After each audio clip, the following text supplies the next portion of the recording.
say, like, my jaw hit the floor when I heard this album. Like, I put it on last night, and it was amazing. Like, I was so surprised, you know? Like, what went into putting it all together?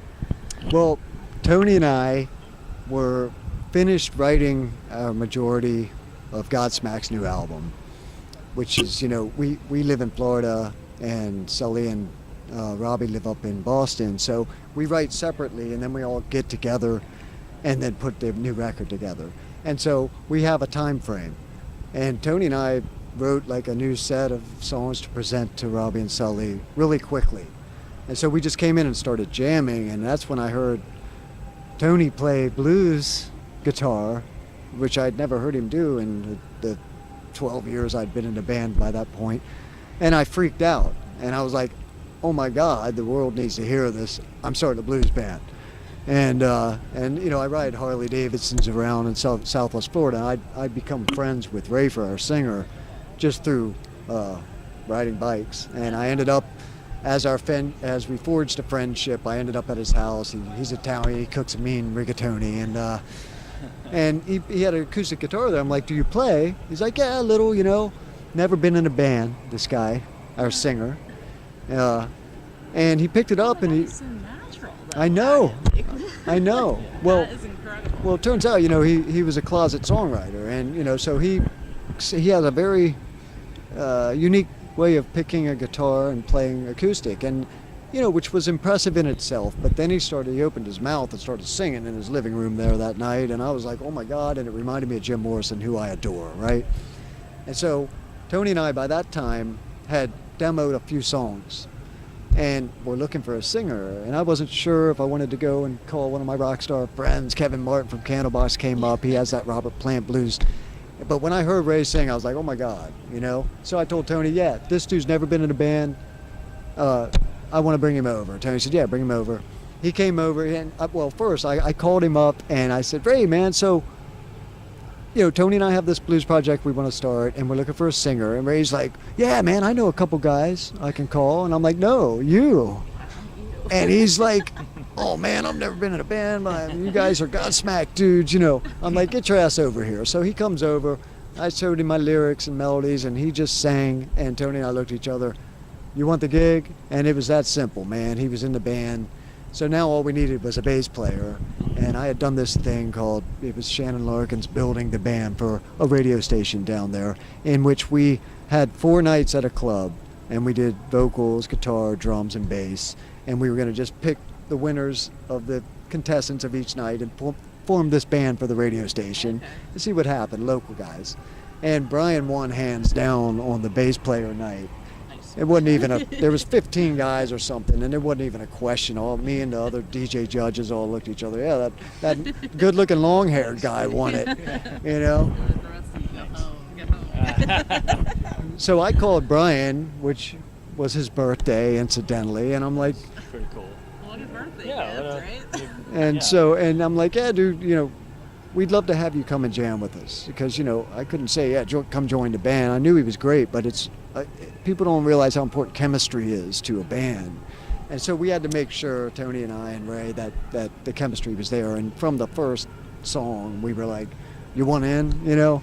And at the time, Brian was in the band Blackfoot, Ricky Medlock's Blackfoot. And we were in Godsmack, so we were like, we can do both, man. And it turned out, scheduling-wise and stuff, you know, he had to make a decision, and you know, thank God we won. And so Ricky Medlock hates us now. But anyway, so we got Brian, and so we had another opportunity at the same radio station, and they had a show.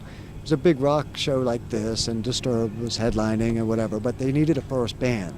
But to get on that gig, we had to record a song for the radio in which they could play for the couple weeks prior, so that at least people knew who we were, you know, on this unsigned band. So, and we went in the studio, did the one song, gave it to them, they played on the radio, whatever, but I sent it to Godsmack's manager and said, hey, check us out, we got this big gig, you know. We'd been playing, by the way, the club, smoke-filled bars, because that was the whole intent of this band when we started. We had no dreams of getting a record deal or anything like that. So anyway, we get this big gig and go into this real studio, make a song, sent it to the Godsmack manager guy, and that day he's like, he called me and said, "Hey man, I like the song, and I have a meeting with Provog Records tomorrow for another project, and they're a blues label. So would you like me to just play the song for them, see if they like it?" And I said, "Sure, go ahead." And then 3 days later, there was a record deal on the table. So then our lives changed, and then we're like, wow. And we always felt we had something special, Yeah. Absolutely. I mean, even from first listen to this, everything sounds so tight and together. Like, it just sounds like you guys have been playing together for years. I was like blown away. Like, I put it on for him last time. We were like, listen to this. Like, Thank it's you. so different. Yeah. It's amazing. Thanks. Absolutely. Appreciate that. Me and him, I think instantly when we jammed together, we had this like magic that we just locked in, and I was like, we were just kind of, I was like, yeah, okay, this feels right. So Yeah, it takes bands, and I've been in many bands. I'm old, and it takes bands usually a lot longer time to get the chemistry that we had like right away. So we knew there was something there's some magic going on. Something was special, and then like I said, we were called Blue Cross in the beginning, and when we got the record deal though, And that's one of the songs on the album, right? yes, and that's why that song, and then the song crossed over at the end. He goes, "Blue Cross to the other side." We kind of threw that in because that was the first year and a half, 2 years that we were just doing the Smoky clubs. We were Blue Cross. But when we got the record deal, they did this name search, and there was a Christian band from Texas, and there was a goth band from Canada. So we're like, well, all right. Complete opposite. yeah, And then, at the time, I was in rehab, and my guitar player Tony called me, and we were looking for a new name, and my nickname was Apocalypse because when I was on tour back in the day with Slipknot, Joey Jordison, the drummer then, was like, I would come and I, drank good, and he'd go, "Oh, everybody look out, here comes the apocalypse," And so Tony Rumbola called and said, "Hey man, what about the Apocalypse Blues Band?" And I was like, "That's killer, but there's so many bands, Allman Brothers Band, Steve Miller Band, whatever, it goes on and on." Yeah. So I was like, and then I thought of the Blues Brothers movie, and at the end they did the Blues Brothers Review, Yeah. R-E-V-U-E, and I thought that would make it a little different, a little more original than just the band. So we became the Apocalypse Blues Review. And the rest, now, shoot, the record came out 2 weeks ago. Tour started last night. 4 band, 2 crew, 1 band. Infinite possibilities. yeah. That's amazing. Is it kind of refreshing for you, on a personal level, to do something a little bit different? Because I know as a musician, just to change it up some from, obviously this is a huge departure from what Godsmack is. Yes, it's hugely refreshing. It is a completely different outlook on how to approach the drums as an instrument. The blues, it's so dynamic, and there's so much feeling in between the notes that I play, and there's so much time to chill into it, where Godsmack is a physical pounding, rip your face off presence, and which is great. I love that too. I was raised, on classic rock, and then when I discovered Metallica at 12 years old or whatever, I was like, oh my God, it changed my world. So I love Godsmack too. And by the way, for any fans that care, we're very healthy. This isn't like the end is coming or some shit. It's I feel like everybody immediately assumes that the second that anybody goes off and Yes. does anything as a side project, that's exactly what it is. It's like a new venture, but doesn't mean the old one's gone. right. at And least. Sully has his solo record coming Right. out, by the way, September 30th, which is completely different than Godsmack and Apocalypse. So, we don't even look at them like side projects because we've afforded the luxury through the grace of God, or whatever you want to call the mysteries of the universe, to do 2 different bands. Because Godsmack typically makes a record every 4 years. And historically, if you look at it, it's every 4 years we put a record out, because we'll put a record out and then we'll tour our ass off around the world for a year and a half to 2 years. And then we'll take a year away from each other to kind of grow back in love.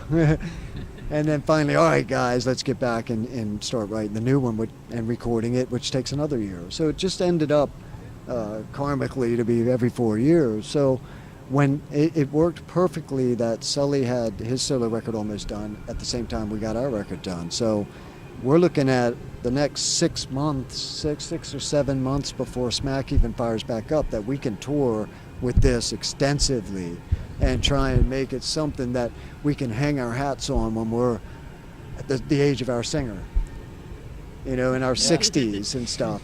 I mean, as much as I love Godsmack and as healthy as we are as brothers and friends and creators of music right now, I can't see myself, at 65 years old playing straight out of line and killing the drums like that, And it's funny, though, because Mick Jagger said, yeah, I can't see myself singing Satisfaction when I'm 65, and now look at him.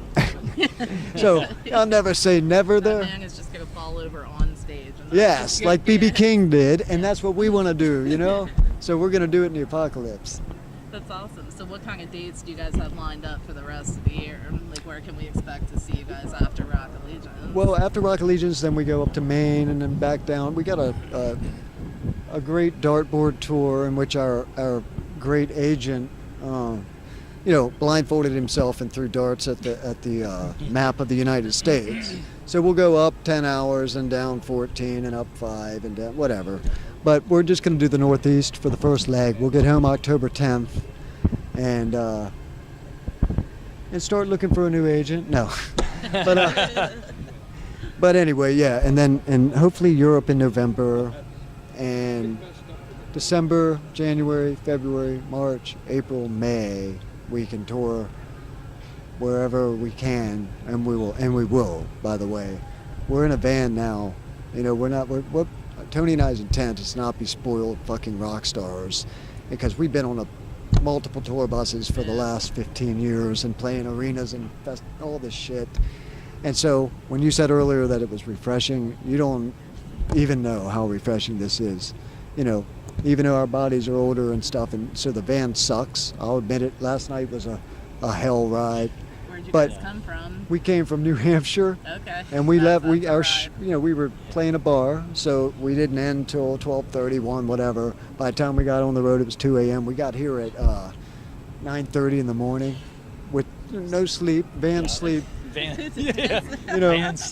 sleep, which is no sleep, and then we got in our room, showered up, came right here. So, but the thing is we're so appreciative, and we love this fucking band so much that we were all smiling today. It wasn't, I think that there's something to be said about repaying your dues. Everybody talks about, I paid my dues, but how about repaying them then? So that's where we're I at. think it's awesome what you guys are doing. I really do. Thank you very much. Thank you so much. Well, thank you so much for taking a few minutes to speak with me. I appreciate it. Best of luck with the rest of the tour. Good luck with the van.